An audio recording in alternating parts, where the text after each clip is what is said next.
En la lección anterior hemos aceptado que el modelo de herencia de los caracteres cuantitativos, de los caracteres complejos, es el modelo infinitesimal. Pues bien, en esta segunda parte de la lección vamos a comenzar a analizar paso a paso en qué consiste este modelo infinitesimal y para ello seguiremos el planteamiento que ha hecho Falconer en su libro. De hecho, el título de esta lección, o de la segunda parte de esta lección, es Valores y medias, que es el mismo título de uno de los capítulos del libro de Falconer. El desarrollo del modelo infinitesimal implicará analizar lo que denominaremos valores y también las medias en un locus dialélico, que será un locus de los que intervienen, de los que determinan el carácter cuantitativo. Calcularemos la media de la población en ese locus y también la media de la población considerando todos los loci. Pasaremos a analizar una propiedad de los genes, que será el efecto medio de un gen, y asimismo lo que sucedería si cambiáramos un gen por otro, el efecto medio de sustitución. Definiremos un valor clave en mejora genética, que es valor mejorante, valor aditivo. También veremos qué es la desviación dominante, sería una interacción intralocus, la desviación de interacción o epistática, que serían interacciones entre loci, y al final haremos algunas consideraciones sobre el modelo siguiendo unos comentarios de William Hill. Si recordáis, comentamos que la genética cuantitativa tenía un artículo fundacional que se debía a Sir Ronald Fisher. Bien, lo tenemos aquí en la fotografía y también tenemos pues una reproducción del título y de los contenidos de este artículo. Como veis, el artículo tiene como título The Correlation Between Relatives on the Supposition of Mendelian Inheritance, pues cuyo autor, como veis, es Ronald Fisher. Si bien fue Fisher quien estableció el artículo fundacional de la genética cuantitativa, como os dije, quien la puso sobre la mesa del mundo genético fue Douglas Scott Falconer, que es el señor que tenéis en la fotografía, en su libro Introduction to Quantitative Genetics, que publicó en el año 1960. Vamos a partir de una ecuación que recordáis que la había propuesto ya Johansen, donde el fenotipo es igual al genotipo más el ambiente, pero vamos a comenzar ya a dar definiciones un poquito más precisas. Por una parte, a lo que es el fenotipo, lo llamaremos valor fenotípico. Lo que genéricamente denominamos como genotipo lo llamaremos valor genotípico. Pensad que esto ya serían valores numéricos concretos y el valor numérico del ambiente lo llamaríamos desviación ambiental. Fijaos que dentro de lo que es ambiente podemos incluir tanto causas no genéticas como efectos de medio interno, errores de medida y múltiples otras causas. Todas ellas obviamente no genéticas. Simplemente como consideración previa, asumiremos a lo largo de las discusiones que el valor ambiental medio es igual a 0 y esto hace que el valor fenotípico medio sea igual al valor genotípico medio. ¿Qué quiere decir que el valor ambiental medio es igual a 0? Pues bueno, que las diferencias ambientales favorecen en unos casos a unos individuos, a otros no les favorecen, les perjudican, pero que en promedio, pues el efecto, digamos, en la población, en el promedio de la población, sería nulo. Bien, el modelo infinitesimal contempla que un carácter métrico está determinado por un gran número de loci. No obstante, si los quisiéramos analizar todos a la vez, pues nos perderíamos. Y entonces lo que podemos hacer es ver primero cómo modelizar un locus y luego pues haremos la extrapolación a un elevado o a varios loci. Imaginemos que tenemos un locus dialélico, el locus A, que tiene tres genotipos, el A2A2, el A1A2, el heterocigoto, y el homocigoto A1A1. Imaginad que tenemos un valor numérico asociado a este locus para un determinado carácter. A este valor numérico lo vamos a llamar valor genotípico. Y de una forma genérica lo vamos a llamar más A para el caso A1 del genotipo A1A1, menos A para el homocigoto A2A2 y D para el heterocigoto. Fijaos que el heterocigoto lo hemos colocado entre los dos homocigotos, pero lo hemos colocado inicialmente allí, aunque su posición no necesariamente tiene que ser esa. También os tengo que hacer observar que existe un punto entre los dos homocigotos, sería el punto medio, y lo que luego veremos como valores medios de los individuos que llevan los dos genotipos homocigotos, pues se promediarán para obtener lo que sería el punto de referencia punto cero. De manera que el valor genotípico del homocigoto dominante y del homocigoto recesivo se expresan como desviación a ese punto cero. Lo mismo el valor de dominancia D, que también se expresa como desviación a este punto cero. Fijaos que si nosotros tuviéramos el D coincidiendo con el cero, querría decir que no habría dominancia. Si el valor D estuviera donde está, veríamos que hay una cierta dominancia de 1 del alelo A1 sobre el alelo A2. Si el genotipo A1A2 estuviera próximo al A1A1, pues la dominancia sería más fuerte, y si el A1A2 fuera idéntico el valor al A1A1, pues tendríamos lo que se conoce con el nombre de dominancia completa. Por otra parte, también se dan circunstancias, se dan casos en los que el A1A2, es decir, el heterocigoto, es superior al homocigoto. Entonces, este A1A2 pues, estaría más a la derecha del A1A1 y entonces hablaríamos de un caso de sobredominancia. Fijaos que el intervalo total para el locus pues, sería por una parte A y por otra parte, si miramos a la izquierda, tendríamos el menos A, pero sumados los dos nos darían un intervalo total del locus de 2A.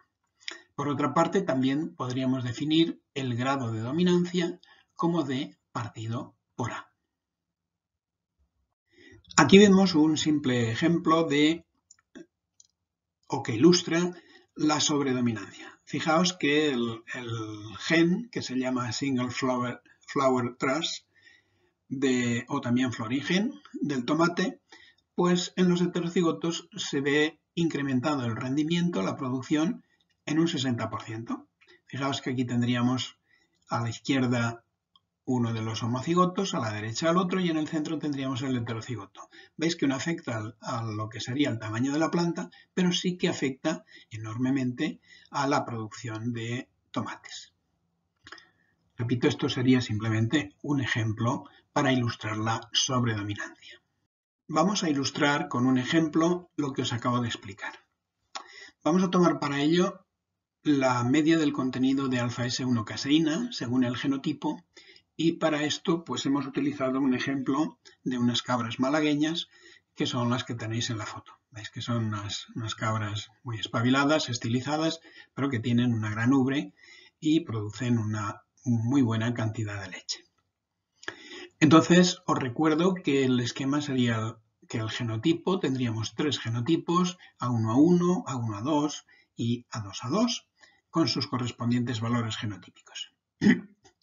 Entonces, en un experimento cuyos datos me pasó el compañero Marcel Amils, se encontró que en función del genotipo, se consideraron en este caso por los genotipos EE, BE y BB, el valor medio de las alfa-S1-caseína que tenían las cabras de genotipo EE era 4,8.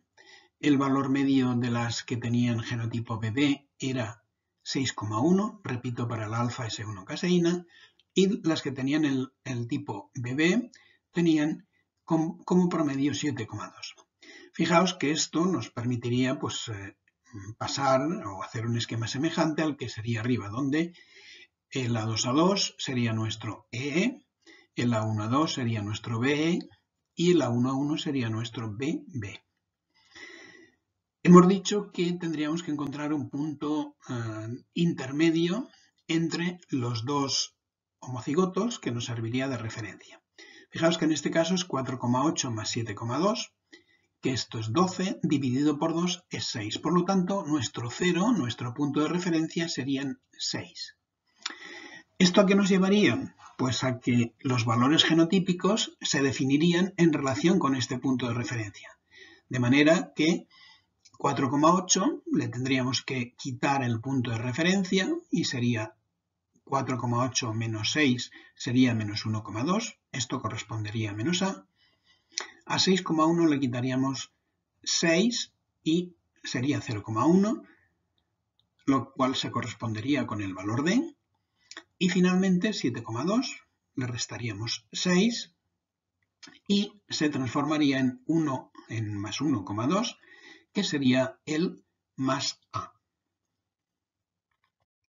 Una vez definidos los valores, vamos a establecer cuál es la media de la población. La media de la población que determinaría este locus A, que determinaría un carácter cuantitativo. En el caso que hemos visto sería la cantidad de alfa S1 caseína en las cabras de raza malagueña.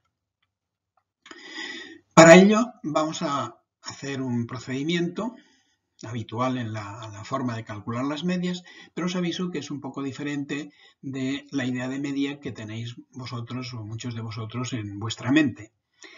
Habitualmente la media la calculamos sumando todos los valores de una distribución y dividiendo por el número de valores.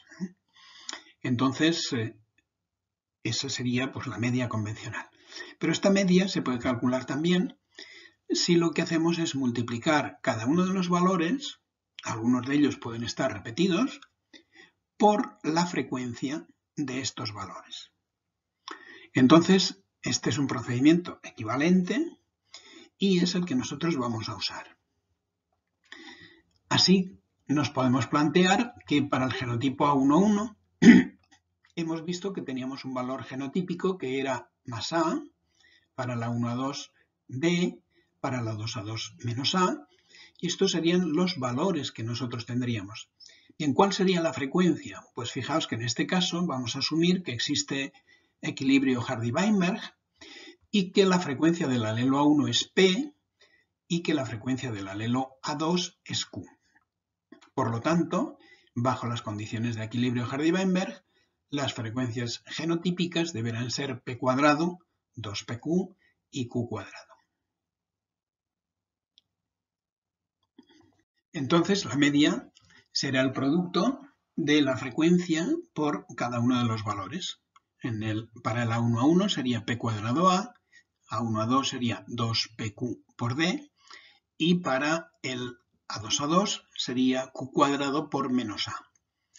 Bien, si sumamos estos valores y los agrupamos, vemos que nos sale que es P cuadrado menos Q cuadrado por A, por una parte, y 2PQD por la otra. Este P cuadrado menos Q cuadrado lo podemos simplificar, porque recordéis que P cuadrado menos Q cuadrado es igual a P más Q por P menos Q, y que P más Q vale 1. Entonces, la expresión se simplifica a A por P menos Q más 2 de PQ, donde la aportación de los homocigotos sería A por P menos Q, mientras que la aportación de los heterocigotos sería 2 de PQ. Aportación en ambos casos a la media. Esto sería la media si solo considerásemos uno de los LOCI, en ese caso pues el mismo genotipo de las alfa S1 caseínas. Pero si las alfa S1 caseínas estuvieran determinados por más LOCI, como de hecho lo están, por múltiples LOCI, lo que nos encontraríamos sería que la media sería el sumatorio de estas cantidades. El sumatorio, obviamente, para todos los LOCI. Fijaos que la fórmula de abajo nos dice que la media es igual al sumatorio de A por P menos Q, que sería la aportación de todos los homocigotos, más 2 veces el sumatorio de dpq, y esto sería la aportación de todos los heterocigotos de todos los LOCI. La amplitud de variación obviamente sería 2 sigma A. Para facilitar la comprensión de las fórmulas que hemos visto antes y de los planteamientos que acabamos de hacer hasta ahora, vamos a aplicar estas ideas al ejemplo simple de las cabras malagueñas, en concreto a la cantidad de caseína alfa S1 que determinaba precisamente el mismo gen. Entonces, para calcular las medias, recordáis que necesitaríamos saber cuáles son las frecuencias, y por eso pues hemos determinado que la frecuencia génica del gen B, del alelo B, que sería el equivalente al A1, es 0,3. Esto es algo que se determinó en la población, es un hecho de observación, y que la frecuencia del alelo alternativo, el A2, que en este caso corresponde al alelo E, es de 0,7. Podemos calcular la media total. ¿Cómo lo haríamos? Pues sencillamente multiplicando los valores, es decir, el valor medio de los individuos que son A1, en este caso 7,2, por su frecuencia. Su frecuencia sería 0,3 al cuadrado, que sería 0,09.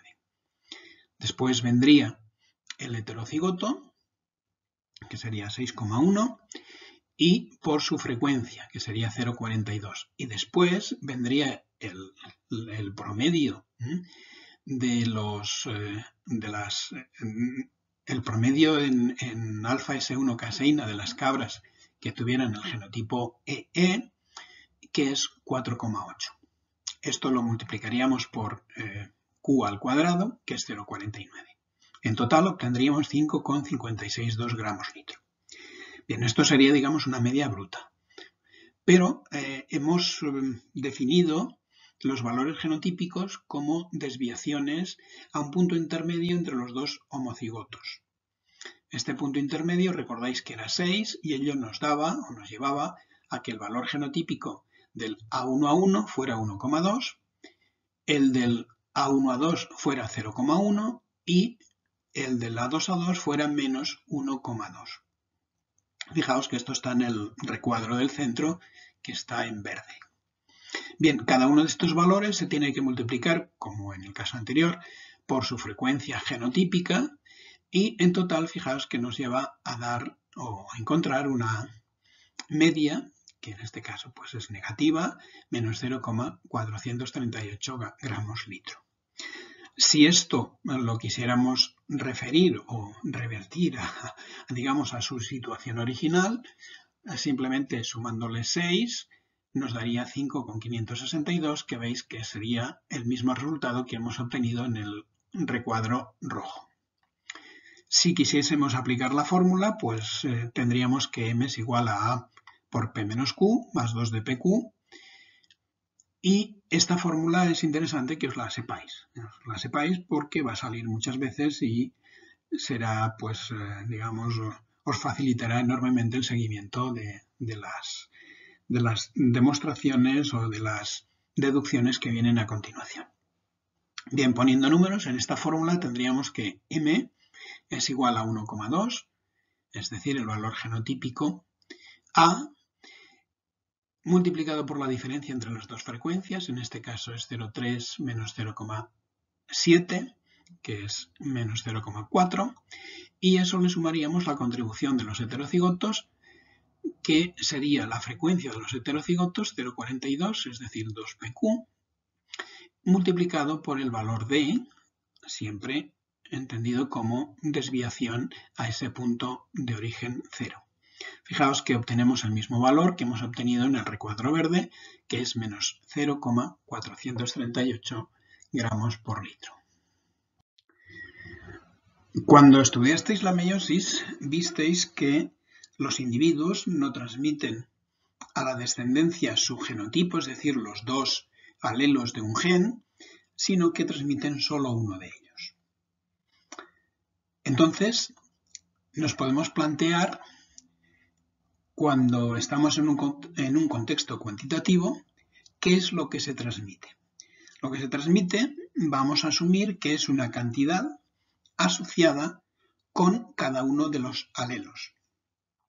De manera que vamos a asumir que en este caso dialélico, el alelo 1 lleva asociada una cantidad, en este caso, en el ejemplo, sería de alfa S1 caseína, y el alelo 2, en cambio, pues llevaría asociada otra cantidad de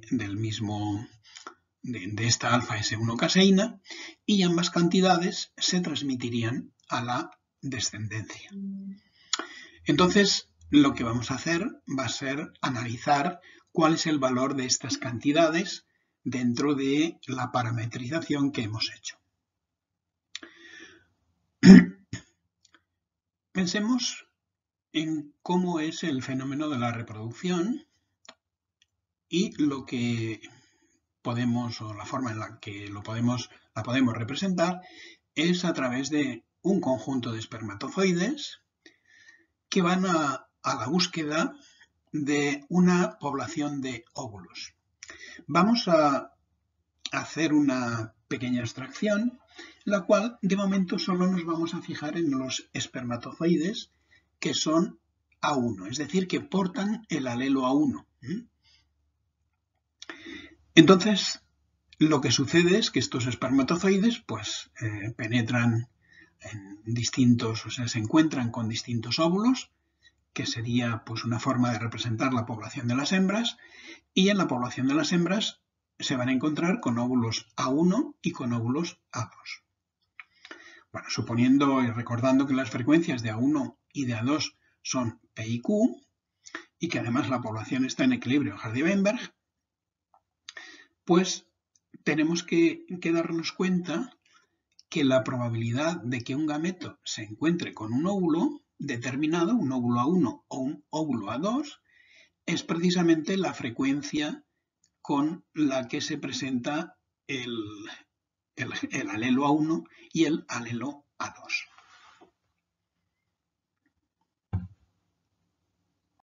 Vamos a fijarnos en la tabla. La vamos a centrar, como he dicho, en los gametos A1. Entonces, si un gameto A1 se encuentra con otro gameto A1, produce gametos, mejor dicho, produce cigotos que son A1A1. Mientras que si un gameto A1 se encuentra con gametos A2, óvulos A2, produce cigotos que son A1A2. ¿Con qué frecuencia se produce el primer tipo de encuentro? Pues con una frecuencia P, que es la frecuencia de los óvulos A1 en la población de las hembras. ¿Y qué genotipo se genera? Pues un genotipo A1A1 que tiene como valor genotípico más A. Si en cambio se encuentra con un A2, se genera un genotipo D, pero esto se produce con una frecuencia o con una probabilidad Q. Por lo tanto, fijaos que la media sería A por P más D por Q, que es lo que tenemos aquí a la derecha, valor medio de los genotipos producidos. Por conveniencia de fórmulas posteriores, vamos a deducir arbitrariamente la media de la población. Y entonces el valor medio de los genotipos producidos estará desviado de la media de la población, que es A por P menos Q más 2 de PQ. Entonces, si hacéis unas pequeñas, un poquito de álgebra, veréis que llegáis a una expresión que es Q por A más D por Q menos P. Esta fórmula, esta cantidad, la denominaremos alfa 1 y es lo que se conoce como efecto medio del gen. Es también el efecto aditivo de dicho gen y lo podréis pensar, pues si queréis, de una forma burda, como, digamos, una mochilita que se lleva al gen y que consiste en una aportación cuantitativa a un carácter métrico. En este caso, pues, en el ejemplo que estamos siguiendo, pues sería la cantidad de alfa S1 caseína. Veis que este alfa 1 depende de los valores A y D, pero también es dependiente de las frecuencias génicas que existen en la población. Por lo tanto, será una propiedad en parte de la población, por sus frecuencias génicas, que pueden variar entre poblaciones, pero también del gen. En los valores A y D, pues dependen del locus y obviamente también dependen del carácter cuantitativo. Si hacéis un razonamiento semejante al que hemos hecho, pero para el alelo A2, os invito a que vayáis deduciendo que el alfa 2, que sería el efecto medio del gen A2, sería menos P por A más D por Q menos P. Fijaos que el corchete es la misma cantidad en los dos efectos medios de los genes, alfa 1 y alfa 2. Imaginemos ahora que nos interesara saber cómo cambiaría la media de la población si fuésemos capaces de sustituir, de cambiar en cada individuo un alelo A2 por un alelo A1. Fijaos que esto hipotéticamente sería posible, por ejemplo, con una herramienta de edición génica, aunque hacerlo en todos los loci que determinan el carácter pues sería prácticamente imposible. Pero sí que esto lo podemos hacer imaginándolo a efectos de análisis. ¿Cuál sería el cambio de la media si hiciésemos este cambio de un alelo A2 por un alelo A1? Pues bueno, tenemos que ver cuál sería la situación. Los genotipos que tienen alelo A2 son el A1A1, perdón, el A1A2 y el A2A2. El A1A2, si sustituimos un alelo A2 por un alelo A1, se nos transforma en el homocigoto A1A1. En cambio, el homocigoto A2A2 se nos transforma en el heterocigoto. ¿Con qué frecuencia se produce en uno y otro caso? Pues bueno, con una frecuencia P y con una frecuencia Q. ¿Por qué? Pues porque cuando nosotros queremos transformar este alelo A2 en alelo A1, una proporción P de los alelos de los alelos A2 se encontrarán en los genotipos heterocigotos, en el A1A2, y una proporción Q se encontrarán en el genotipo homocigoto A2A2. Ya tenemos la frecuencia y ahora tenemos que ver cuál sería el cambio en valor genotípico. En el primer caso pasaríamos de lo que sería el valor genotípico del heterocigoto, que sería D, a el valor del homocigoto dominante, en este caso A. Por lo tanto, fijaos que el cambio sería el valor en el punto final menos el valor en el punto inicial, es decir, A menos D. De la misma manera, el cambio desde el homocigoto recesivo al heterocigoto, pues veríamos fácilmente que es D más A.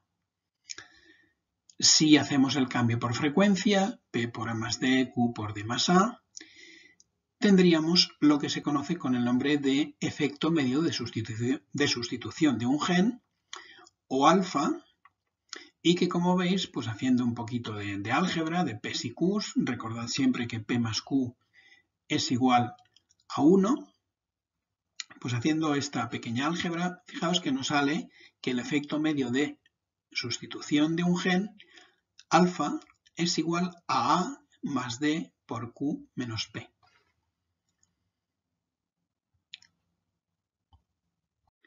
Si volvemos a la diapositiva 11, podremos ver que el corchete del que os había hablado, que era común para alfa 1 y para alfa 2, realmente es el efecto medio de sustitución del gen, o lo que es lo mismo, alfa. Por lo tanto, alfa 1 se puede expresar como Q alfa y alfa 2 se puede expresar como menos P alfa. Y por ello fijaos que si sustraéis alfa 2 de alfa 1, obtendríamos alfa, es decir, que el efecto medio de sustitución sería también la diferencia entre los efectos medios.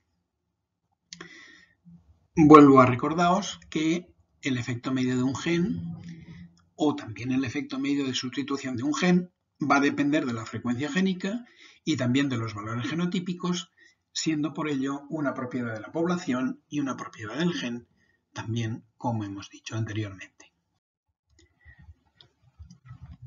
Hemos visto que a través de la meiosis lo que recibe un individuo es un alelo de su padre y un alelo de su madre. Entonces, lo que podemos pensar es que con estos alelos, en el contexto en el que estamos, en el contexto cuantitativo en el que estamos, recibe una cantidad asociada con cada uno de ellos. Por lo tanto, podemos pensar cuál es el valor con respecto al carácter que tiene el individuo. Lo lógico es pensar que el individuo vale la suma de los dos alelos que ha recibido, que puede ser el mismo o puede ser el alelo alternativo, o puede ser también uno de los alelos y su alelo alternativo. Por lo tanto, fijaos que los individuos que pueden tener genotipos A1 a 1, A1 a 2, A2 a 2, tendrán un valor que llamaremos valor mejorante, valor aditivo también. En inglés lo llamarían breeding value. Pues este valor mejorante es la suma de los efectos medios de los alelos que ha recibido. En el caso de la 1 a 1 sería 2 alfa 1 y por la diapositiva anterior hemos visto que sería equivalente a 2Q alfa. El alfa 1 más alfa 2 sería el valor mejorante de los heterocigotos y 2 veces alfa 2 sería el valor mejorante de los homocigotos recesivos. Como los valores, los efectos medios y los efectos medios de sustitución son valores que dependen de la propiedad, dependen de la población y del gen, pues también los valores mejorantes son una propiedad de la población y del gen. Asimismo, obviamente, es una propiedad del individuo que es el que tiene el genotipo determinado. Una característica que tienen estos valores mejorantes es que si los sumáis, comprobaréis que el valor mejorante promedio es 0. Esto es algo muy sencillo de hacer, pero dejo que vosotros lo comprobéis. Vamos a retomar el ejemplo de las caseínas y vamos a calcular los efectos medios de sustitución y los valores mejorantes relativos a este ejemplo. Fijaos que no es necesario más que aplicar las fórmulas. La fórmula del alfa 1, la fórmula del alfa 2 y recordad cuáles eran los valores de Q, de A, de D, de P, ¿no? Bien, sustituyendo estos valores en ambos casos podéis comprobar que el alfa 1, es decir, el efecto medio del alelo 1 es un efecto positivo, importante, 0,868 y en cambio el alelo A2 tiene un efecto medio que es negativo de menos 0,372. Cuidado, no debemos pensar que, digamos, el alelo alfa 2 quita leche, es decir, o quita caseína, rebaja la cantidad de caseína. No, lo tenemos que entender como que el alelo A1 tiene un efecto medio que está por encima de la media y el alelo A2 tiene un efecto medio que está por debajo de la media. Recordad que los alelos, o mejor dicho, que los efectos medios se expresaban como desviación a la media de la población. Si hacemos el efecto medio de sustitución, pues podemos aplicar alguna de las fórmulas que hemos visto, pero una muy sencilla es simplemente restar los efectos medios de los dos alelos. En este caso, pues restar 0,868 y quitarle pues 0,372.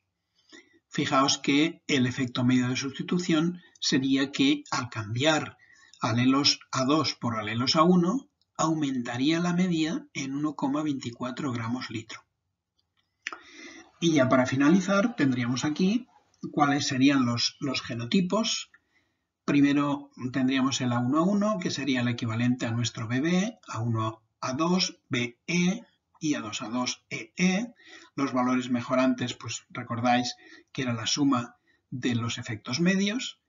Y si lo aplicáis a los valores que hemos estado viendo, fácilmente podréis comprobar, y os invito a que lo vayáis siguiendo con lápiz y papel y calculadora, fácilmente podréis comprobar que el valor mejorante, que denominaremos A, es de 1,736, 0,496 menos 0,744 gramos litro.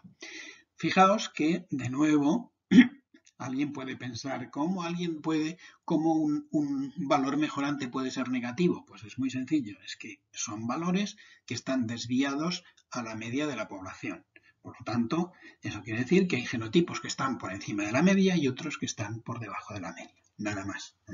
No hay ningún mecanismo extraño, fisiológico, que os lleve a pensar que una vaca puede producir leche o, mejor dicho, en este caso una cabra, puede producir caseínas negativas. No, no es este el caso. Siguiendo con el desarrollo del modelo infinitesimal, nos podemos preguntar qué relación hay entre el valor mejorante y el valor genotípico. ¿Son iguales o son distintos? Vamos a ver el ejemplo que tenemos. En primer lugar, tenemos que recordar que el valor mejorante era un valor que se calculaba como desviación a la media de la población. En cambio, el valor genotípico era un valor que estaba relacionado con el punto medio entre los dos homocigotos, pero que no estaba desviado a la media de la población. Obviamente, para compararlos, lo primero que tendríamos que hacer sería quitarle o restarle al valor genotípico a la media de la población. En nuestro caso, podéis hacer esta operación, os sugiero que la hagáis, que lo comprobéis, como os he dicho, con lápiz, papel y calculadora, y que comprobéis que el valor genotípico, cuando se le resta la media de la población, alcanza un valor de 1,638 en los homocigotos A1A1, de 0,538 en los heterocigotos A1A2 y de menos 0,762 en los homocigotos A2A2. El valor mejorante, como hemos calculado en la diapositiva previa, pues es 1,73, 0,49, 0,744. Es obvio que esos dos valores no son iguales. Entonces nos podemos plantear cuál es la diferencia. Bueno, pues si al valor genotípico desviado a la media de la población le quitamos el valor mejorante, veis que en el caso del A1A1 nos aparece un valor de menos 0,098, para el A1A2 nos sale 0,042 y para el A2A2 nos sale menos 0,018. Veis que estas cantidades obviamente no son cero y reciben un nombre muy concreto y específico, que son las desviaciones dominantes. Y que mientras que el valor mejorante lo identificábamos como A, la desviación dominante la identificamos como D, ambos casos con mayúscula. Fijaos que se puede entender la desviación dominante como una interacción entre los alelos de un mismo locus, una interacción intralocus. Es decir, el hecho de que el valor que observamos, el valor genotípico que observamos, no sea la suma de los efectos medios de los alelos que integran el genotipo. Esto, fijaos que nos permite hacer una primera descomposición de lo que sería el valor genotípico en el valor mejorante A y la desviación dominante D mayúscula. ¿De qué depende formalmente la desviación dominante? Bueno, pues podemos hacerlo y veis que la cuestión es relativamente sencilla. Y lo primero que tenemos que hacer es conocer cuál sería el valor del genotipo A1A1. Luego lo haremos, o mejor dicho, os sugeriré que lo hagáis para los otros genotipos, pero aquí en la diapositiva solo analizamos el genotipo A1A1.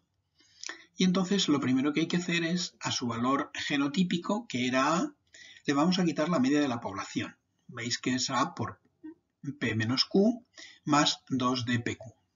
Bien, si hacemos un poquito de álgebra, al final esto nos queda que es 2Q por A menos dP.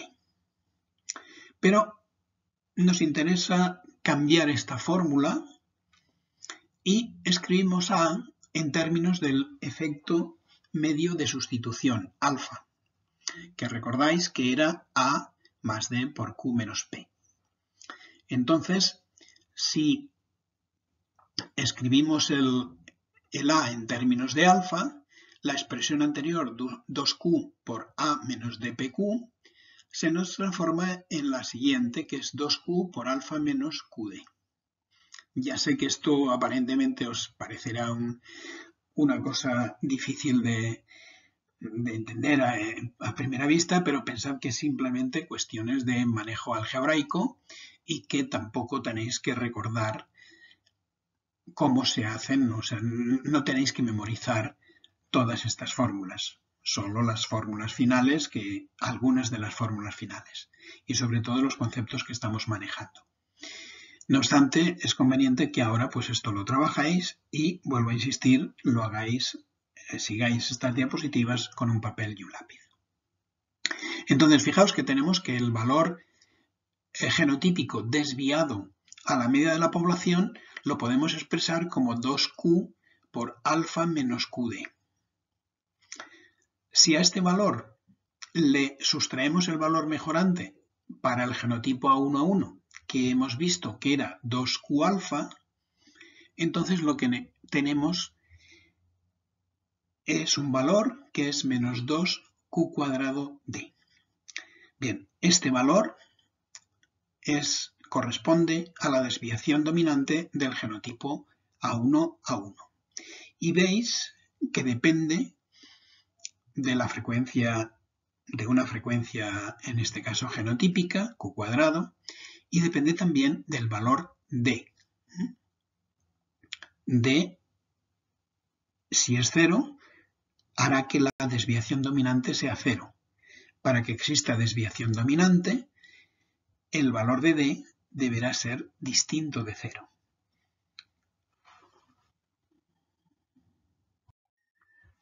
Hemos visto que la desviación dominante del genotipo A1A1 era menos 2Q cuadrado D. Pues bien, si hacéis un procedimiento semejante y lo aplicáis a los genotipos A1A2 y A2A2, veréis que los valores de desviación dominante serán 2PQD en un caso y menos 2P cuadrado D en el otro. Importante que os deis cuenta que en los tres casos la existencia de desviación dominante depende de D, también de las frecuencias génicas, pero depende de D. Si D es 0, es decir, si no existe dominancia, porque el heterocigoto es intermedio entre los dos homocigotos, lo que sucederá es que no existirá desviación dominante. Y entonces el valor genotípico será igual al valor mejorante, puesto que D, repito, será 0. Como en el caso anterior de los valores mejorantes, también se puede demostrar, y esto lo dejo para vosotros, que el promedio de las desviaciones dominantes es 0.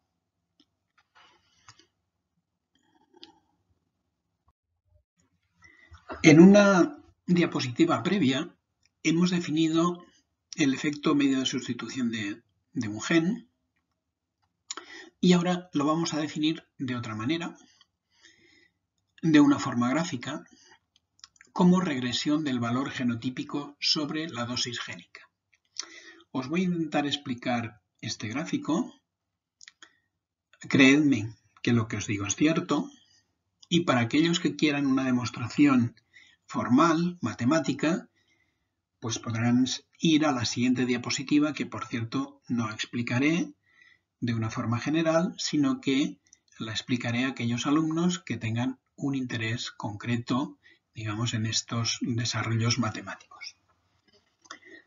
Lo que quiero comentaros es el gráfico que tenemos delante de nosotros y que imaginad que lo que representa es, en función de la dosis génica, es decir, del número de alelos del genotipo de referencia que tiene cada uno de los genotipos. Fijaos que si ponemos como genotipo de referencia el A1A1, este tendría 2 alelos, el heterocigoto A1A2 tendría un alelo y el A2A2 tendría 0 alelos A1, obviamente. Entonces, esto sería nuestra variable independiente. ¿Cuál sería nuestra variable dependiente? Pues nuestra variable dependiente estaría en el eje de las I's, sería el valor genotípico. Entonces, el puntito de más abajo a la izquierda, que es una bolita negra, veis que correspondería al genotipo homocigoto recesivo y tendría valor -A. Podríamos luego buscar el puntito negro correspondiente, que estaría por el centro, sobre el genotipo A1A2, y este tendría un valor de D, y luego finalmente tendríamos un genotipo, un valor genotípico correspondiente al genotipo A1A1, que sería el puntito negro que queda a la derecha. Tendría un valor de masa. Entonces nosotros tendríamos estos 3 puntos y sobre estos 3 puntos tendríamos que ajustar una recta de regresión. ¿Qué propiedades tendría esa recta de regresión? Bueno, pues en principio, fijaos que lo que haríamos sería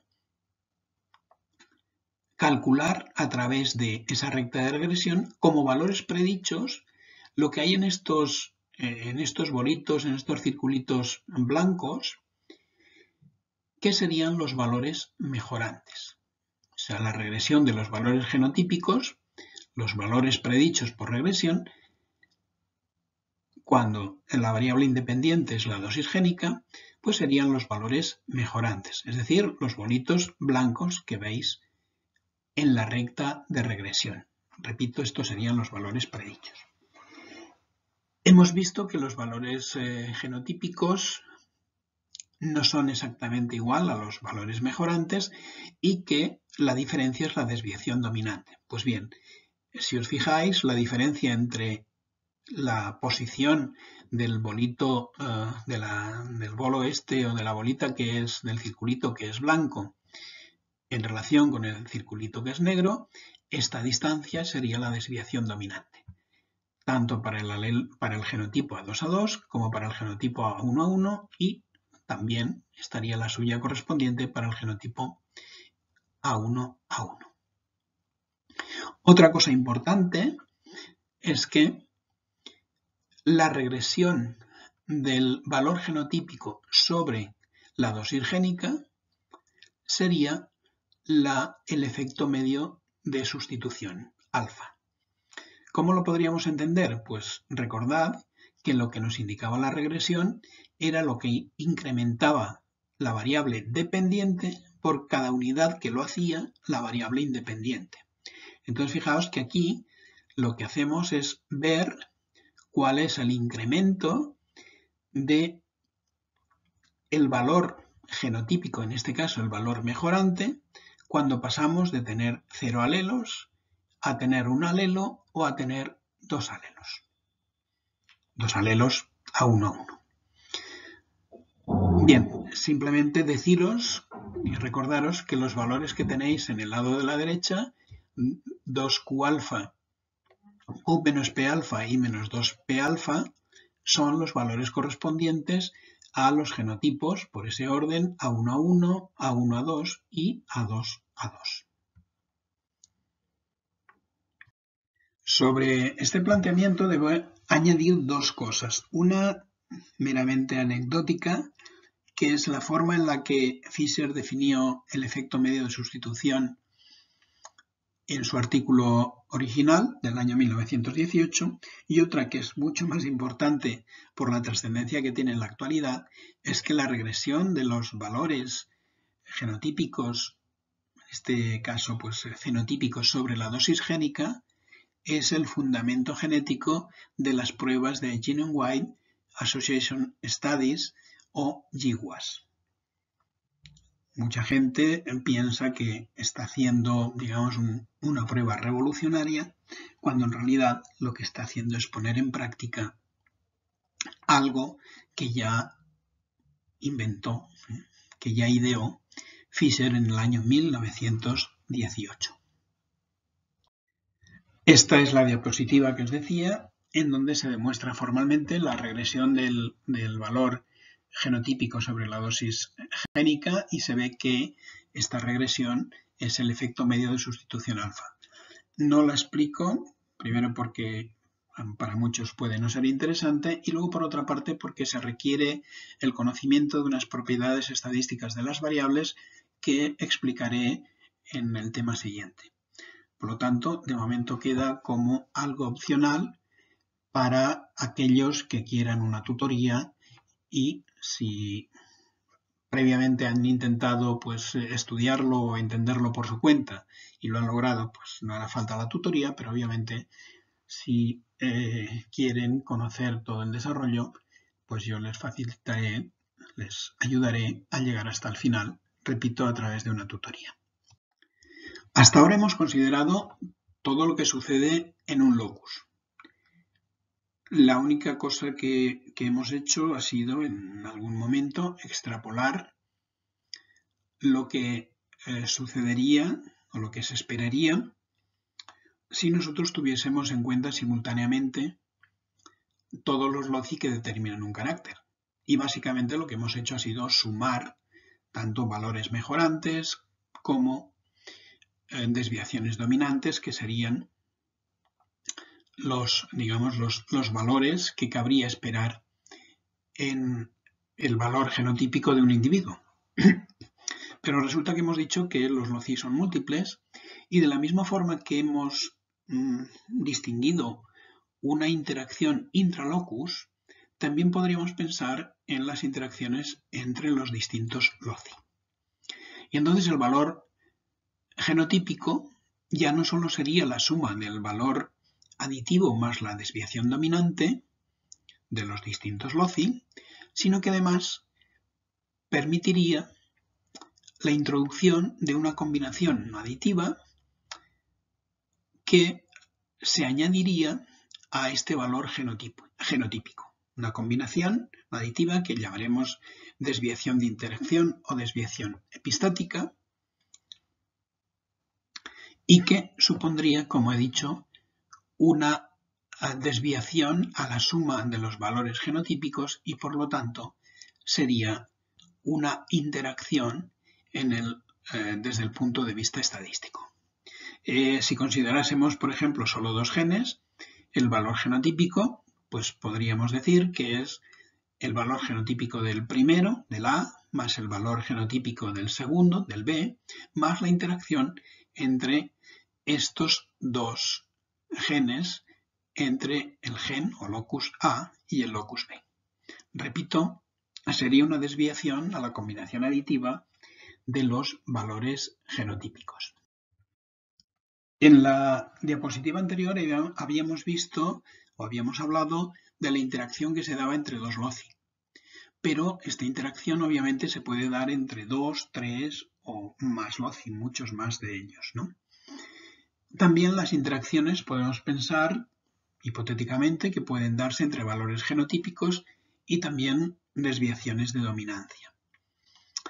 En conjunto, teniendo en cuenta todo esto y todos los loci y de una forma pues, relativamente general e inespecífica, podemos decir que el valor genotípico de un individuo depende del valor aditivo. Recordad que eran los valores mejorantes, sería la suma de los valores mejorantes dependerá de las desviaciones dominantes, suma de las desviaciones dominantes de todos los loci, pero además dependerá de todas las combinaciones de interacción.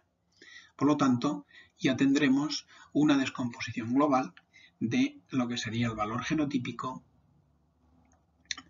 que es un componente del valor fenotípico, junto con el componente ambiental. Esta diapositiva es un resumen de todo lo que hemos visto anteriormente y pretende subrayar que aquella descomposición inicial del valor fenotípico en valor genotípico más desviación ambiental se transforma en la suma de los valores mejorantes, las desviaciones dominantes, el conjunto de las desviaciones de interacción y la desviación ambiental. Con ello tendríamos una primera disección de lo que sería el valor fenotípico y en particular del valor genotípico, aditivo, dominante, interacción. Podemos hacer algunas consideraciones sobre el modelo, un modelo que durante un tiempo, y curiosamente durante los primeros años de la genética molecular, fue tremendamente criticado por los moleculares. Entendían que era un modelo de caja negra, donde se hacían las cosas sin saber muy bien lo que pasaba, pero lo cierto es que es un modelo que tiene ya sus años, tiene más de 100 años. Recordad que fue presentado por Ronald Fisher en el año 1918. Es un modelo, como os anticipé, muy simplificado, que no tiene en cuenta la complejidad del genoma. Ahora sabemos muchísimas cosas que obviamente cuando Fisher lo planteó eran totalmente desconocidas. Recordad que por aquella época se acababa de aceptar que factores mendelianos, recordad que genes sería una acepción nueva, Mendel hablaba de factores y los mendelianos hablaban de factores, pues era difícil pensar cuál era la estructura de estos factores mendelianos, de esto que llamamos hoy genes. Hoy sí que las conocemos, sí que la conocemos, pero en aquel momento no se conocía. Entonces el modelo se desarrolló teniendo en cuenta aquella información. Y además el modelo se basa en unos supuestos pues, muy fuertes, ¿no? Asumimos un infinito número de genes que actúan aditivamente, si no es infinito, pues sí muy grande. Y se aceptó este modelo porque era tratable matemáticamente, ¿no? Porque se podía trabajar bien y porque además se comprobó que funcionaba, se podía aplicar a una amplia gama de caracteres biológicos, morfológicos, productivos y ahora últimamente pues, a susceptibilidad a enfermedades. A pesar de, repito, de todas las críticas, pues últimamente hemos asumido o hemos inventado el Genome-Wide Association Studies, que es algo que os explicaré. Le dedicaremos una clase y media aproximadamente en teoría y luego 5 horas de práctica para que os quede claro, porque es una técnica que no solamente está relacionada con la mejora, sino que es una técnica básica para la detección de genes. Pues bien, como ya os he avanzado antes, estos estudios de asociación se basan precisamente en el modelo infinitesimal, precisamente en el modelo, o mejor dicho, en el concepto que desarrolló Fisher de efecto de sustitución. Son paradojas de la vida, pero vuelvo a insistir, creo que este modelo infinitesimal es un modelo que es muy útil y a pesar de sus aparentes limitaciones teóricas, pues ha funcionado extremadamente bien, como veréis en unas afirmaciones que hace William Hill. Para contrarrestar las críticas que se han hecho al modelo infinitesimal, me gustaría leeros unas palabras que escribió William Hill, que es posiblemente el genetista cuantitativo más importante y respetado del mundo, la cual decía que las diferentes clases los diferentes clases de análisis genómico han revelado que son muchos los loci que contribuyen a la variación cuantitativa.